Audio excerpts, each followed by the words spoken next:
Hello all, thanks for tuning in. I'm your host, Chloe Lewis at Strativ Group.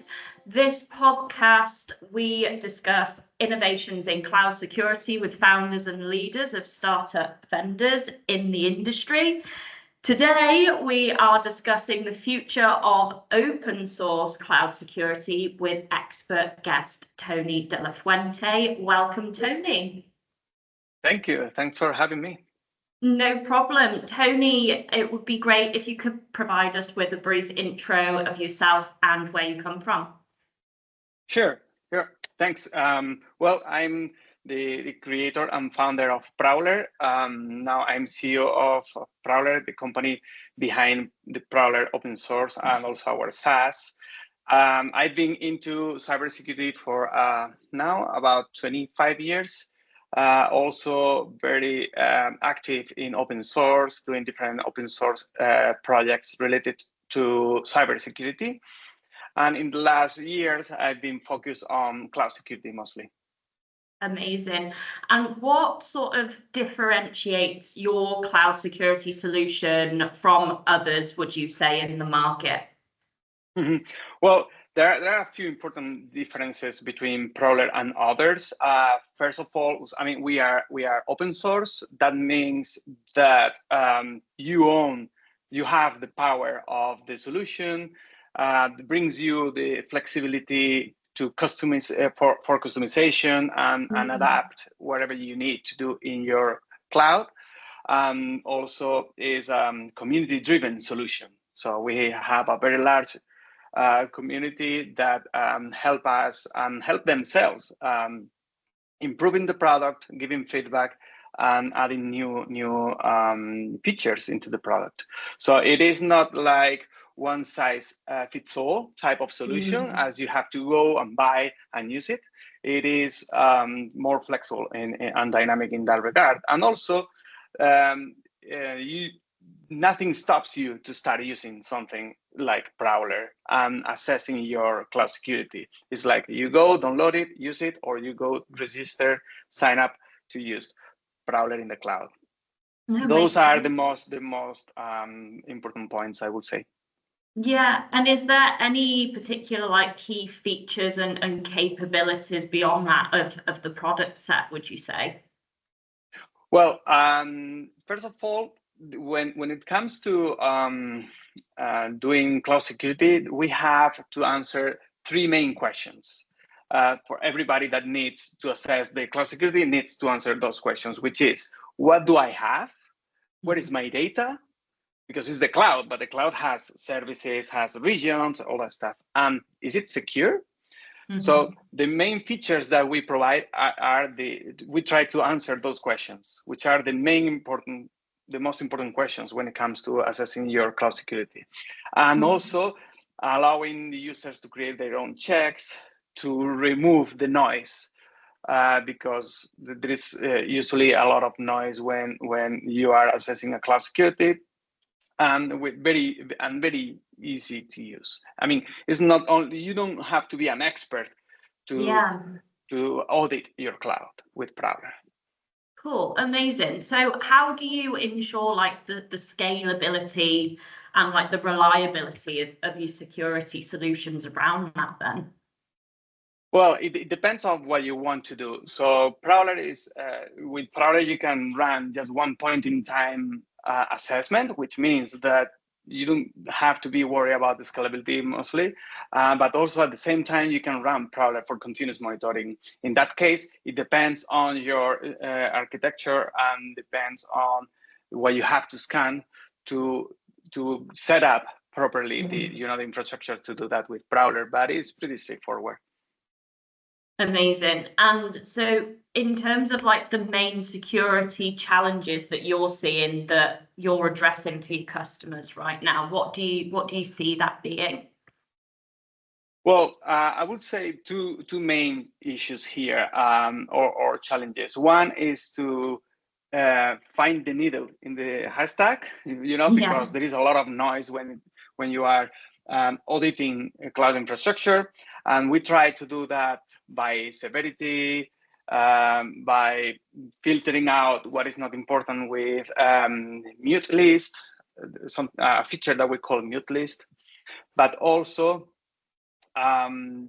keeping up with the pace of the cloud providers. So AWS, GCP, Azure, or even Kubernetes, we also scan Kubernetes, are adding new features, new services all the time, removing or deprecating other services. So to keep up with them is a big challenge. So that means that you have to be also reading all the time. The community also helps a lot on that, and that is a good thing for us.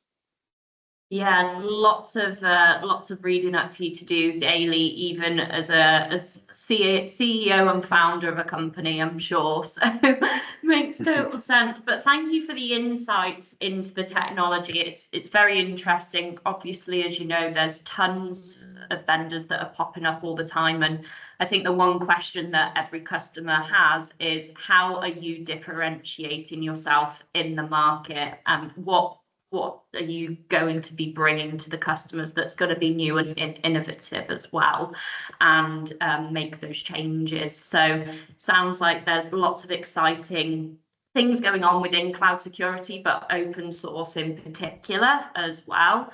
I wanted to move on to like the innovation and the future plans that you see internally and externally, really, in this field. So what innovations and advancements are you most excited about from your point of view in the cloud security space?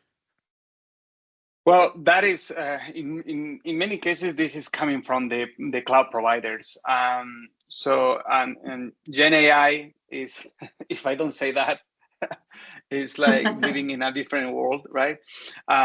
So that is going to lead into actually is leading into a new type of attacks and automation. So also the automation on the defense part is key as well. Actually, we provide some remediations also with Prowler just for that. So I mean, in cybersecurity, always the low-hanging fruit is important to solve. That is something that we do very well, and also some advanced attacks as well. Actually, recently we added some checks for threat detection in AWS first to see how it goes. But it's a big challenge for the community to have a proper threat detection tools on open source tools. So hopefully we can see some innovations in that space. You know, I mean, when we talk about cloud and we talk about security, it's like, okay, we can talk about open source, but open source is not always in the space. We try to make open source important in that space, but since cloud always means money, because if you go to the cloud, you have to pay somebody. You have to pay AWS, you have to pay Microsoft, etc. Talking about open source is also talking about another business model. Threat detection. So we detect stuff, but also active threat detections is a good probably challenge that I mean, there are a lot of tools to do threat detection, but nothing major in terms of open source. So let's see if we see some stuff there. Yeah, it makes sense. And you talked about that education piece, which I think is so key with all your customers. It's about educating them on the future of this technology. And, you know, there might not be technologies that are a need right now for them, and they might see it as a nice to have, but it's actually not. It is necessities that they're going to need to implement for now or in the future. So what kind of feedback have you received from some of your customers? How has it influenced like the product development and the stages of growth for Prowler? Good point. So there are two different arms that I would say in the feedback. One is, hey, this is not working fine. Please provide a fix, or users providing fixes and pull requests in our GitHub repo, but also the way they consume the data. So Prowler has only for AWS almost 400 checks, 400 small programs that they see if you have something right or wrong in your cloud, and in total more than 700 across all the providers. So to have those checks properly written and giving you the real data and correct data is important. So we get feedback about those checks, and this is important to highlight, because if you use anything that is not open source, the only thing you can do is to trust, and it's fine to trust your security providers, but it's better than trust is to be able to see what is going on. So that feedback is important for us to improve, and also in terms of the product itself, the UI is what type of data is important. So as I said at the beginning, to be able to show the users, hey, this is what you have. This is where your data is in this database, in this S3 bucket, or whatever else. And this is how it is configured. To provide that easy, those questions with easy answers is key. So that is what we try to get from our customers and provide that information properly. Yeah, and I suppose in terms of those new emerging threats and the evolving security landscape around everything, how do you guys stay ahead of that? How do you stay like one step ahead of everything? Well, that is hard. Actually, it's a long distance race, I would say, because I mean the way to be on top of that is being part of the community, being part of the cloud security community in different forums, going to conferences, being close to the experts, also reading the experts about what is going on, and also seeing or trying to think a different way when you read about security issues. For example, the major outage that we saw recently with CrowdStrike.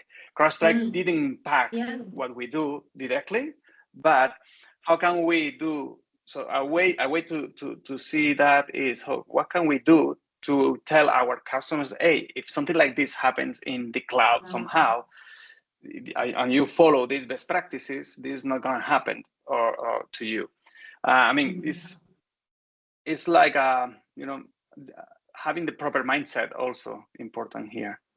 Yeah, no, makes total sense. What you said about CrowdStrike there as well, obviously, as soon as I saw it, do you know what? It was actually my partner that mentioned it, saying, oh, have you seen what's happening in the world? All these airlines are going down, hospitals, da, da, da. And then he said CrowdStrike. And I said, oh my word, LinkedIn is going to be a nightmare for me over the next few days, because that's all anyone is going to be talk about. There's going to be name and blaming and certain businesses trying to get more out of stuff as well. So I think what you talk around that particular example is key, because it's more around that educational piece that we've just talked about with the customers, and how they can maybe avoid or have things in place that means these issues get solved quite quickly as well. So cool. So no, that makes total sense. In terms of your plans for like future product development and expansion over the next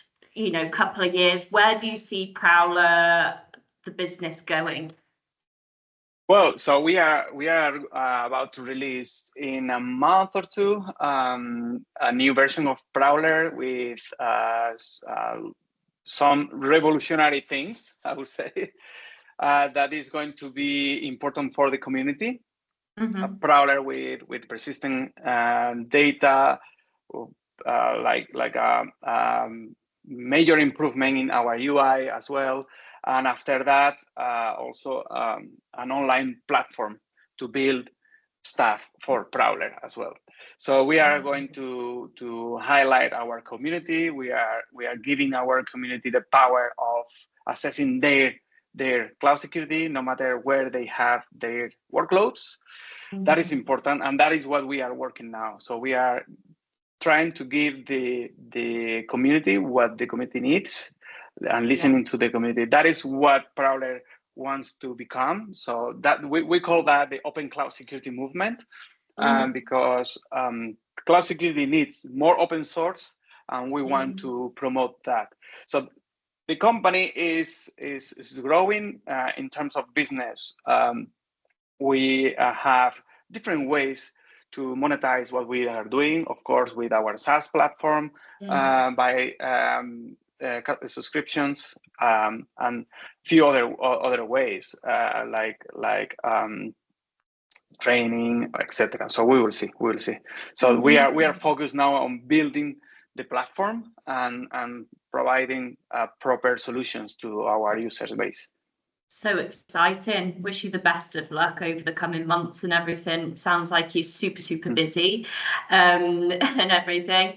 But you mentioned to me the other day as well how well Prowler's doing as solutions on the market, and you're really, beating some big competition out there as well. So it's exciting times.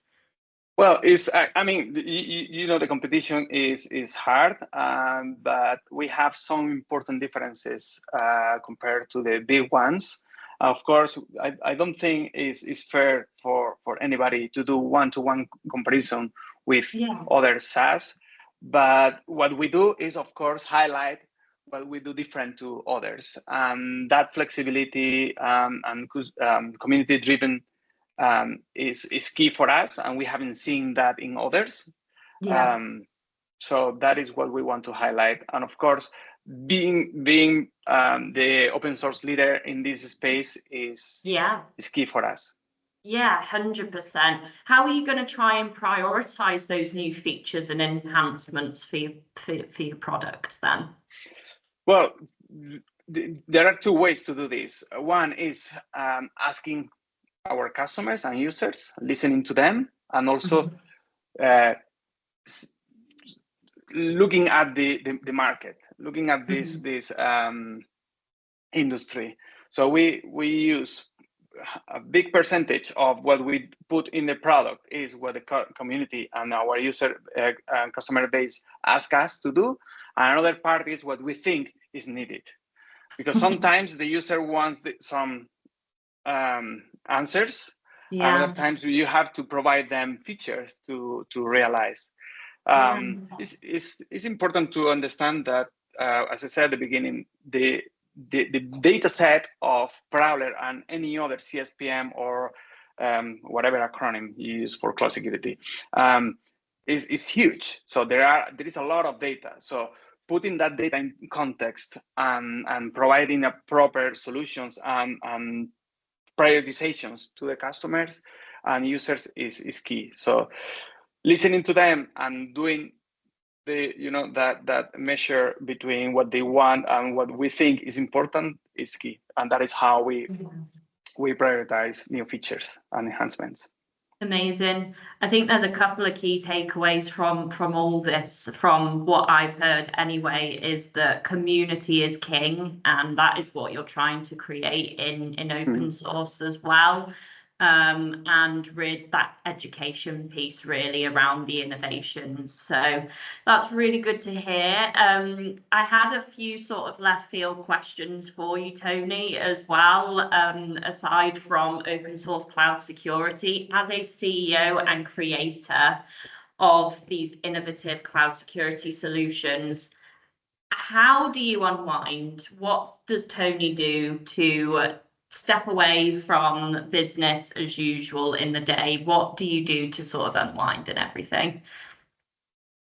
What do you mean outside the 16 hours a day?